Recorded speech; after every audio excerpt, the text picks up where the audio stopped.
Bien-aimés frères dans le Seigneur, je vous salue dans le nom précieux de notre Seigneur Jésus. Et je me nomme, je suis le frère Marc Kwame du groupe musical de l'Église des Assemblées de Dieu de Dokuye Extension Péniel. Je remercie les responsables pour l'occasion qu'ils me donnent en ce jour 30 de pouvoir apporter l'exhortation dans le nom de Jésus. C'est un privilège, c'est une grâce qu'ils me donnent et voyez, je la saisirai.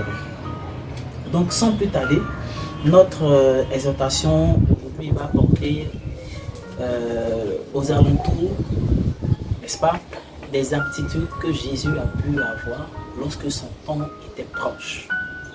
D'accord. Donc sans plus tarder, nous allons prendre dans le livre de Matthieu, au chapitre 26, nous allons lire effectivement les versets, précisément les versets 18 et les versets 36.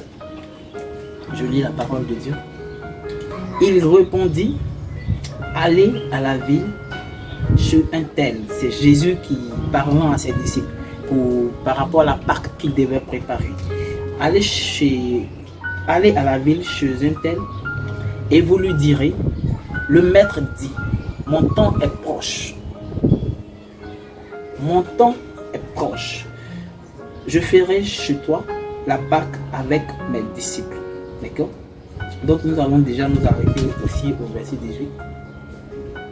Jésus, son heure étant venue, il dit, mon temps est proche. Quand Jésus dit son temps est proche, quand nous allons un peu plus loin, c'est-à-dire que l'heure de la crucifixion, l'heure où Jésus allait être maltraité, l'heure où Jésus allait être humilié et traîné dans toutes sortes de boue arrivait. C'est-à-dire que l'heure de la souffrance arrivait à grands pas. Et comment Jésus s'est comporté lorsque son heure arrivait, lorsque Jésus devait subir la crucifixion sur la croix, lorsque Jésus devait prendre sur lui le fardeau de l'humanité, les péchés de chacun de nous, c'était un moment difficile. Nous allons voir un peu plus bas, dans le même texte, Matthieu chapitre 26.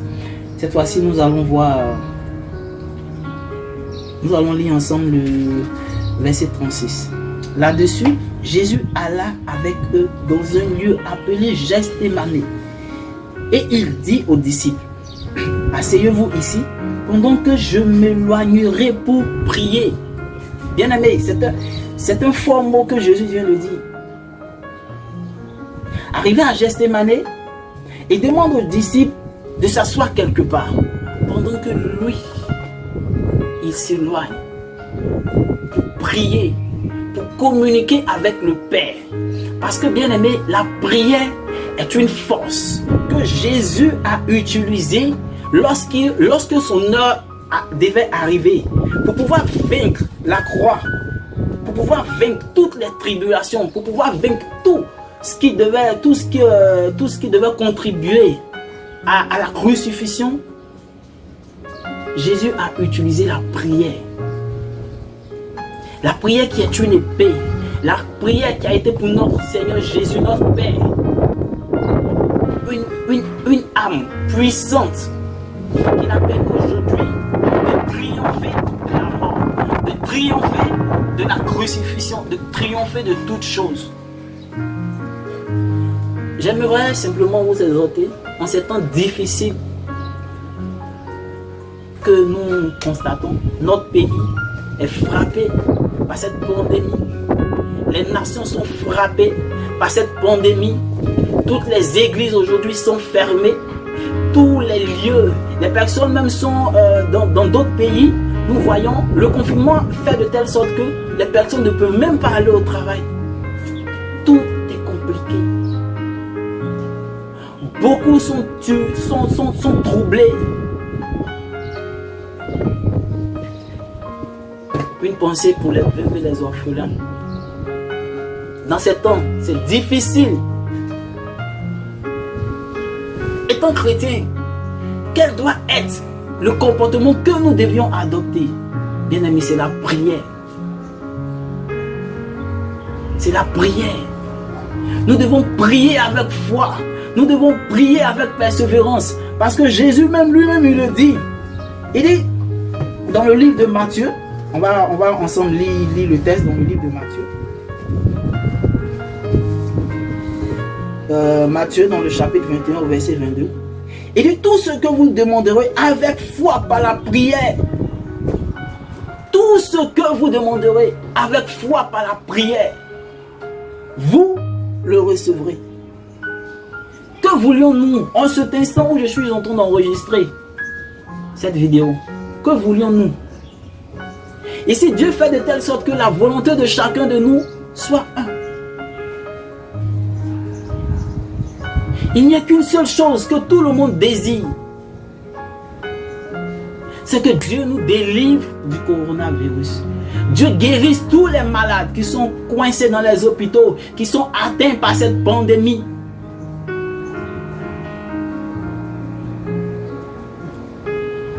Pour ceux qui ont baissé dans la prière, bien aimé, c'est le moment de se réveiller dans la prière.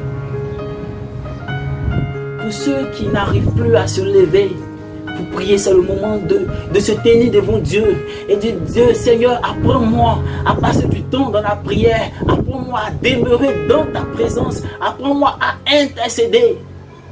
Nous devons nous lever, nous devons veiller et prier. Parce que nul ne sait ni le jour ni l'heure où le maître viendra nous prendre. Alors nous devons être prêts. Nous devons être prêts afin que le moment où Jésus reviendra, nous ne soyons pas comme ces folles, ces cinq vierges folles qui n'ont pas pensé un instant à recharger leur lampe d'huile. Quand l'époux est revenu, elles sont restées. Elles ne sont pas allées dans les noces. Il ne faudrait pas que nous nous comportions comme ces personnes. Nous devons demeurer fermes dans la prière. Demander à Dieu par la foi, par la persévérance et par la prière. Et Dieu nous répondra. Il nous répond toujours. Il nous répond toujours. Alors bien aimés, nous allons tous ensemble prier pour que Dieu nous sauve de cette situation. Au nom de Jésus. Seigneur notre Dieu, je veux bénir ton nom pour ces instants que tu as permis, ces instants de courte exhortation. Éternel Dieu, tu es vivant, éternel Dieu de gloire.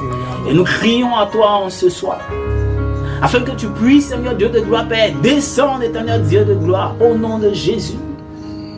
Et éradiquer cette pandémie, Seigneur Dieu, qui cause des torts et dommages, éternel Dieu de gloire, dans le monde entier, qui fait des ravages, éternel Dieu de gloire, Père, au nom de Jésus, qui atteint le summum de la célébrité, Seigneur Dieu de gloire. Nous prions afin que tu nous en délivres, éternel Dieu de gloire.